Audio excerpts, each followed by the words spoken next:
the season finale of Yellowjackets, and we gotta talk about it because I'm a little sad, not gonna lie. Obviously, there are spoilers ahead, so if you haven't seen the episode, as always, hit that save button, hit that follow button, and come back after you've seen the episode. Again, spoilers ahead, so you've been warned. First things first, making him eat his brother's heart, that was messed up, man. That was messed up.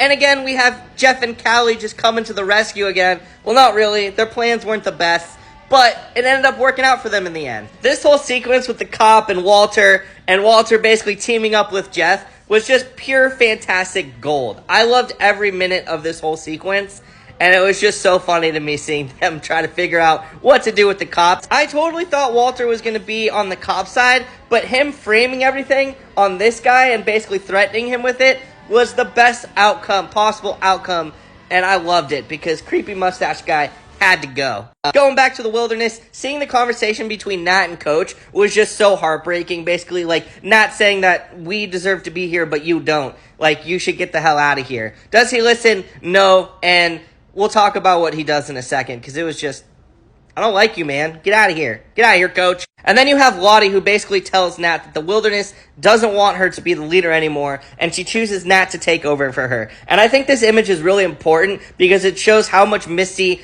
does care about Nat, and she was the only one who kneeled, by the way, and I thought this image was really powerful, and we got a new antler queen.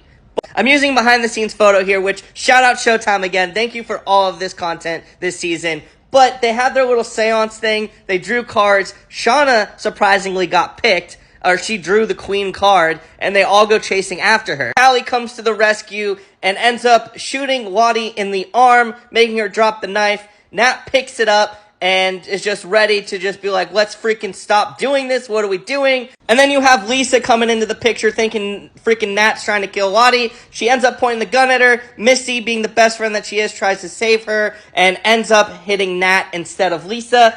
And from there, obviously, an adult Nat is no longer with us. This whole sequence was also just super brutal, with Nat not ready to move on, and her talking to her younger self and Javi. It was just super heartbreaking, and I knew this was coming after last week's episode, where she, escaped death for the first time. You don't escape it twice. We all know that, and I knew this was coming, so I thought it wouldn't hurt as much, but it still sucked, and I am definitely going to miss Nat. She went through way too much to have to go out like this. And finally, back to this piece of shit. He ends up burning the cabin, and we just see it in flames at the end of the episode. Here's a sweet behind-the-scenes photo of everybody. What do you guys think of this season? Leave a comment. I'm excited for Season 3. I don't know where they can take it next, but I'll be seated, that's for sure.